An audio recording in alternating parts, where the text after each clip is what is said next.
Ah, vous êtes là? Alors bonjour à tous, aujourd'hui on va se retrouver pour un nouveau concept. En plus de Ciné Chill, je pense que je vais faire 2-3 critiques de films qui sortent au cinéma. Ça peut être des films que j'ai aimés, d'autres films que j'ai moins aimés, ou alors que j'ai carrément pas aimé. Mais c'est des films dont j'ai envie de parler. Alors ce sera en plus de Ciné Chill, j'ai toujours pas trouvé de nom. Donc si vous avez des idées en commentaire, n'hésitez pas. Et comme tout premier film, on va parler de Avatar 2, La Voix de l'eau.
Une chose est sûre.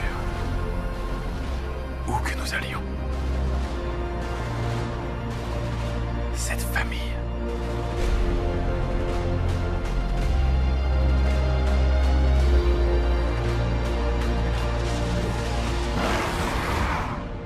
sera notre forteresse.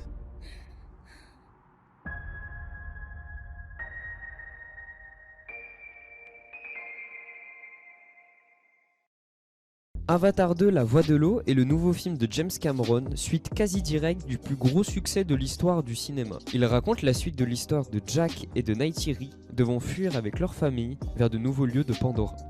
Avatar 2 avait énormément de pression sur ses épaules. C'est la suite du film qui a engendré le plus de revenus de l'histoire du cinéma. Il est à 2,7 milliards de dollars au box-office si ma mémoire est bonne. Et c'est également un des arguments principaux du rachat de la Fox par Disney. C'était le projet d'Avatar, cet unique film qui pouvait devenir une très grande franchise. C'était vraiment pour exprimer la vision d'un réalisateur, d'un auteur, pour explorer un univers qui est immense, pour faire plaisir aux cinéphiles. Non, vraiment, c'était juste pour faire de la thune. Et c'est également un film qui a attendu 13 ans pour faire une suite. Donc revenir 13 ans après, c'est quand même un très gros pari. Mais alors, est-ce que ce pari est réussi? Pour moi, c'est un immense oui. Avatar a tout pour devenir une très grande franchise. Il a des personnages attachants, un univers exceptionnel, des musiques reconnaissables et très marquantes, mais également, le plus important, une très grande identité.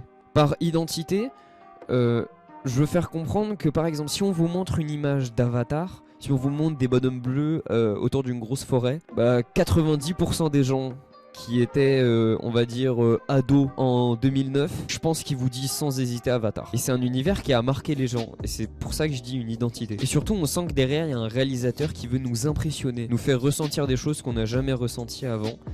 Et ça c'est beaucoup trop rare pour ne pas être souligné. Surtout quand on regarde les dernières productions de Disney. Je parle de Marvel, je parle de Star Wars, qui gardent quand même une identité, mais qui cherchent plus à nous impressionner, c'est juste une machine à fric. C'est horrible parce qu'ils ont vraiment des potentiels d'univers de ouf. Star Wars, on a juste à regarder toutes les BD qu'ils ont créées autour de ça. Et ça c'est terrible parce que ça bride complètement les auteurs.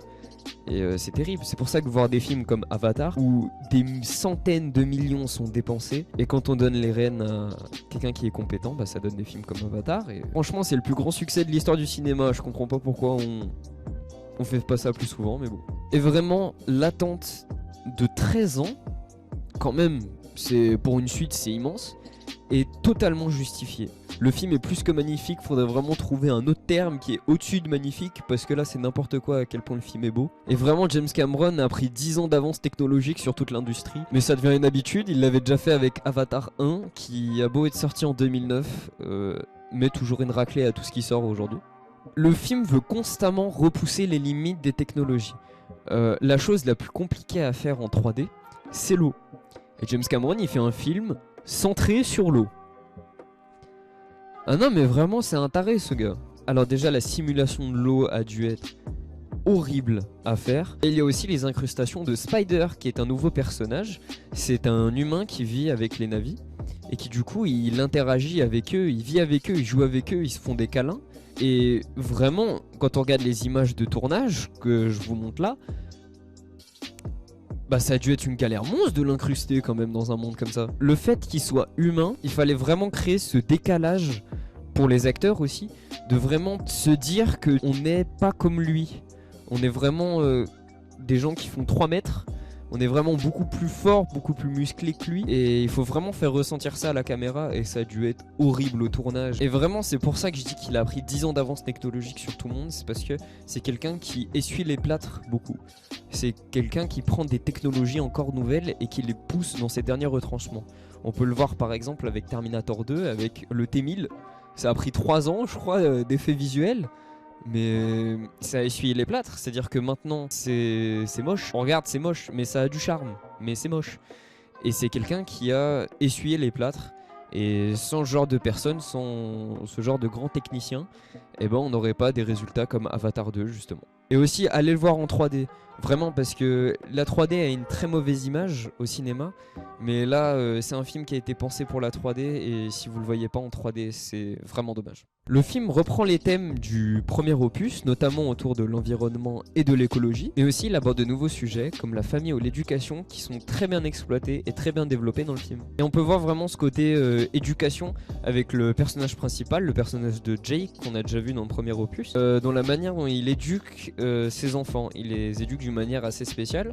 Il leur parle avec des termes qui sont souvent très militaires, qui imposent le respect, qui imposent Jake en tant que figure paternelle et vraiment une image de patron. Mais il sait se montrer bienveillant et il sait montrer son amour, il sait montrer son écoute de ses enfants. Et c'est là où on voit vraiment l'évolution du personnage de Jake comparé au premier film où c'est quelqu'un d'extrêmement irresponsable et de triste qui ne trouve pas sa place dans la société. Et là dans le deuxième film il a réellement trouvé sa place, il est heureux, il a fondé une famille, il a des enfants. Enfin vraiment son évolution est juste magnifique. Quand je dis qu'il sait se montrer bienveillant, je pense que vous avez une scène, ceux qui ont vu le film, c'est quand il demande est-ce que les autres sont plus amochés. Voilà, je vais juste laisser ça comme ça, c'est juste une petite scène, hein. Ceux qui n'ont pas vu, vous inquiétez pas.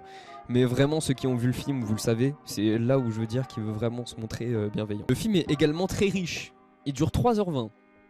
Voilà, ça peut paraître vraiment trop pour certaines personnes, mais je vous rassure, le film passe à une vitesse immense. Et même avec ça, j'ai toujours l'impression que le film il a été raccourci. Tout va beaucoup trop vite et j'ai vraiment l'impression que ce film aurait pu durer plus de 4 heures. Et franchement ça m'aurait pas déplu parce que quand on regarde l'univers de Pandora, à quel point il est développé et à quel point on voit de nouveaux horizons, franchement, donnez-moi une version de 4 heures, moi je suis très content. Et quand je dis qu'il va très vite, ce qui pêche le plus pour moi, c'est les personnages.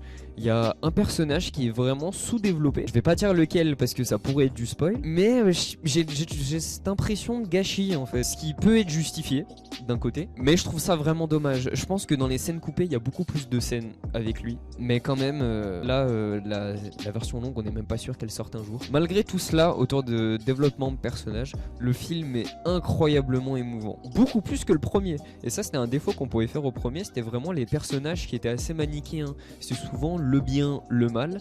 Et là, tout est remis en jeu. Même le grand méchant est vraiment beaucoup plus nuancé.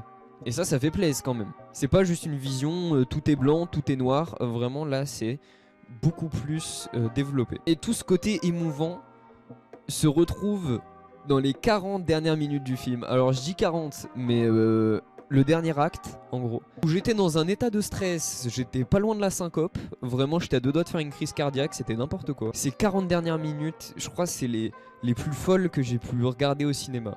Vraiment il y a tout, il y a de l'émotion, il y a de l'action, il y a le développement de personnages aussi. Et tout ça est d'une maîtrise folle, vraiment le final est exceptionnel.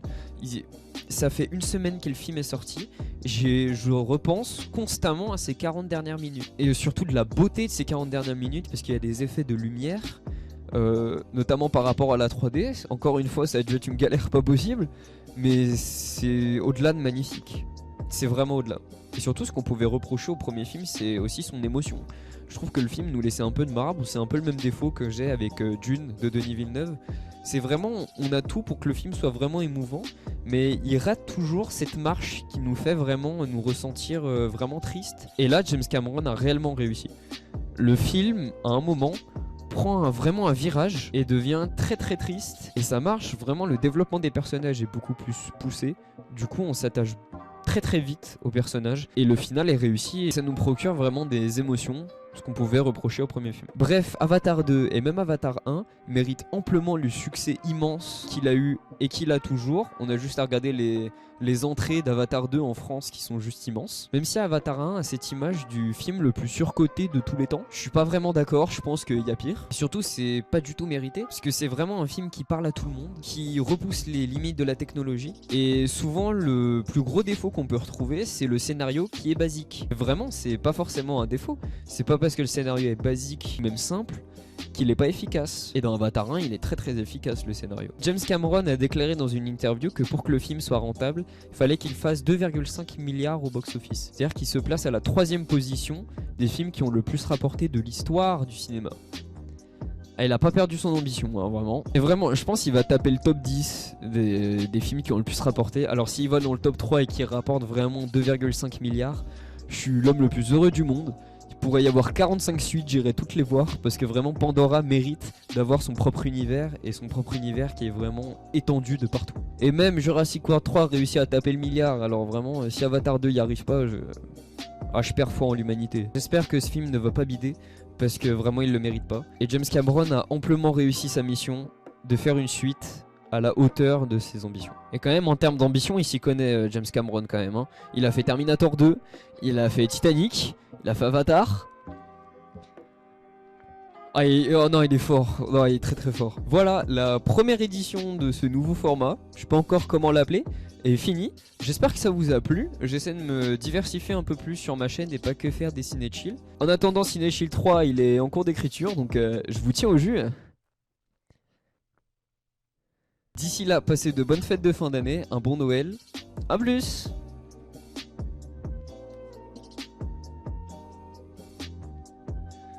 Bon allez, je suis gentil, je vais vous donner nouvel indice pour le prochain Ciné Chill. Il y a Jamie Foxx dans le film. Voilà. Allez, vraiment à plus cette fois.